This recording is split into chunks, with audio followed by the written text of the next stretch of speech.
Yeah, and then our gauges have the nice cool Super Sport style gauges. I really like these gauges. Yeah, pretty much a carbon copy of the GTR video we did. So watch that review. It was really fun. And we explained how we can slide it with the traction control knob. Yeah, which I'll get into a little bit later. And then as for the rest of the interior, pretty much textbook Mercedes AMG. We've got the buttons on the steering wheel to control your modes, control your exhaust, whatever you want in there. And then we've got nice materials again, not much cool ambient lighting in here because this is a C and not an E, and E is kind of like the sweet spot for the colors. But I do love all the carbon fiber in here. It's laid out very well, like you said. We do have heated and cooled seats. No massages, but it is a C-Class, so I get it. We got the Alcantara steering wheel, which is really nice. And then we've got this nice lighter material on the side, which I think helps the interior pop for a black interior.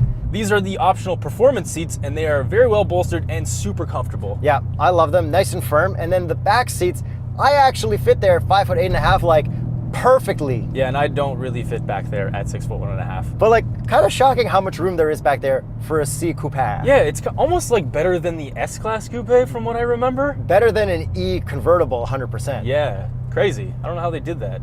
And to end off things in the interior, we do have this nice sunroof, which is huge, and I absolutely love sunroofs. And we should really end off the interior with the visor test. All right, 3, 2, 1.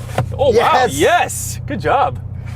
Whew. All right. And when I said really end it off, I forgot about the cup as well. Does it fit? Yes, it does. It always fits. One more send, then your turn. Perfect.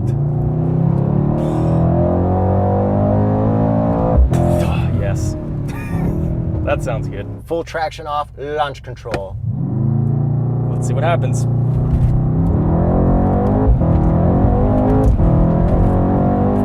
Very exciting. It looked a lot squirrelier and more fun. Yeah, way more fun.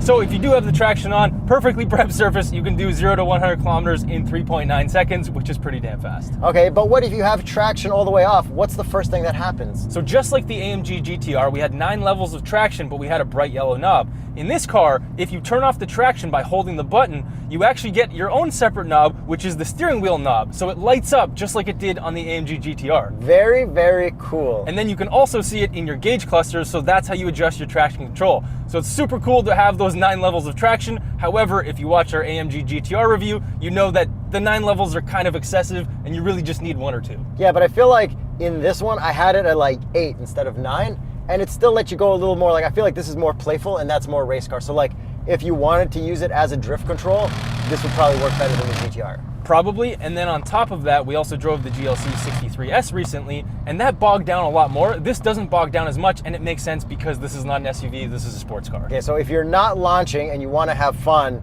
rear wheel drive is the best wheel drive. Yes, for AMGs. Most fun. For AMGs. Not the fastest way. Just the best. Yes. Overall. Yeah. Well, the E63S launch is pretty sick. No, just for launches. Okay. Launches, all-wheel drive is better. Everything else, rear-wheel drive is better. Mercedes. Yes. Unless you get an E63S wagon and you can go rear-wheel drive. Exactly. Yeah. In drift mode. It's the wagon. It wins again. All right, now I'm going to rip it into cliche corner, downshift, and yeah, the back end just wants to go out. I know exactly what it's going to do. It's very controllable, very predictable. The steering feels incredible, and I'm going to floor it around here. Yep. You getting those M2 competition vibes where you know exactly what the car is going to do? The comfort level of myself with the car, yeah. Yes. I know exactly what it's going to do. Like some cars you're like, oh, this is sketchy, but that was fine. Like, okay, Hellcat Red Eye. A little sketchy, but still pretty good. Yeah, I knew exactly what it was going to do. Lexus GSF, I knew exactly what it was going to do. Corvette Z06. Didn't know anything.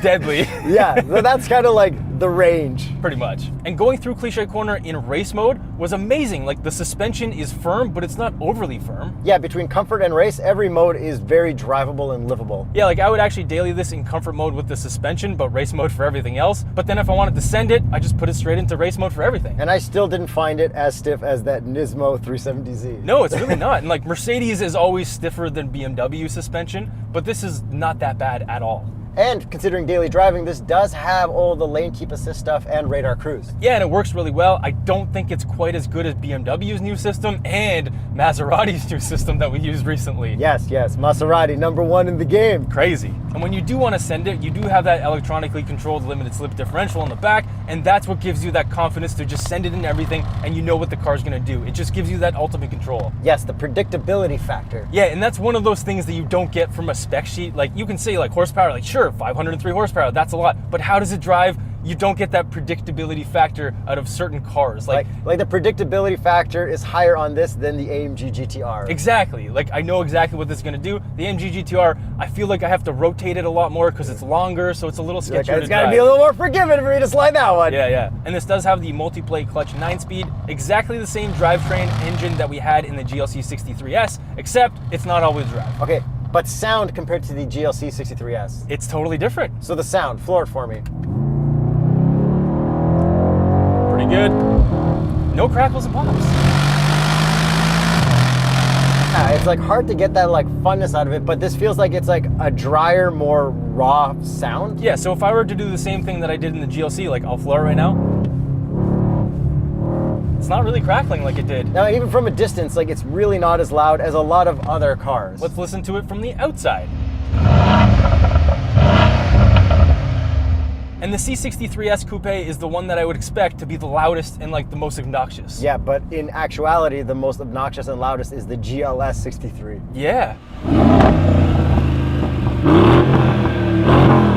Anyways, maybe work on that Mercedes, maybe don't, I don't know. But it does sound really good. We still do have that handcrafted V8, so I do like that. And this may be the last generation of the V8. There's rumors of like a hybrid 4-cylinder for next year.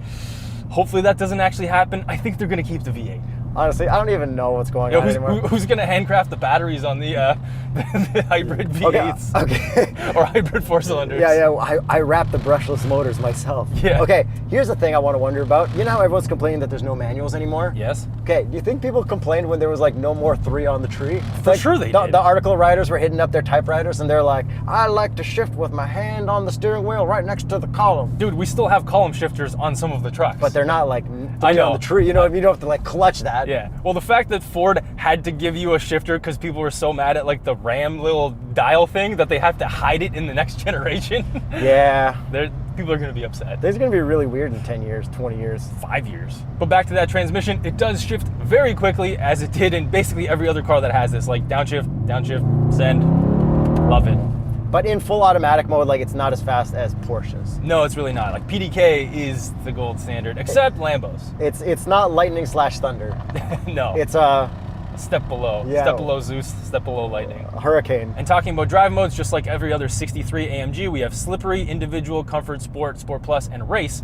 And in America, you can get this in a non-S model, but in Canada, it only comes in S models, which means we have race mode and launch control. So you're saying America can have a C63 and it's not going to have launch control or race mode? Yes. That's kind of messed up. It is kind of messed up. I feel like that's like 43 territory. Exactly. But I guess Canada's pretty good about like only giving us the top trims and like fully loaded like good packages because we have so many less people. We can't afford to like divvy up the options. Yeah, and we even have the GLC 63S in the good roof form, the one that I like. But then it also leaves Canada with crappy options, like we can't get a Kia Stinger in only rear-wheel drive because they're like, Canadians need to have all-wheel drive for the snow. Yeah, because nobody survived before that.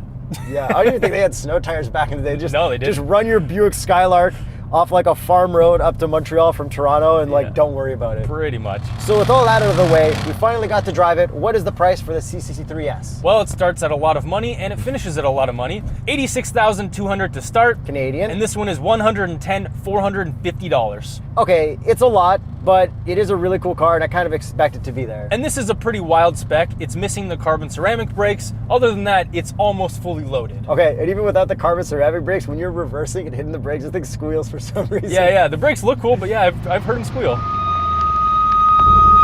Okay, so what is the competition for this? This would be like the BMW M4, the Lexus RCF, and kind of the Lexus LC500 when it's optioned out to this price point, and the Audi RS5. And of all those, the Audi RS5 is the only one that is all-wheel drive. Yes, and it's probably the most boring to drive because of that. Not that it's boring to drive, but in comparison to the other cars. And we know you've been asking us for like 4 years since we started the channel to drive the LC500 and the RCF. We're working on it, but from what I imagine it is like, compared to the GSF we drove, 5-liter naturally aspirated V8. Same engine. It would probably be as fun, if not more fun, than this. And I think the RCF and especially the LC500 look way better than this. And I'm only saying the LC500 because of where this is optioned to. Okay, and then they probably sound better too, to be honest. Yeah, naturally aspirated 5-liter V8.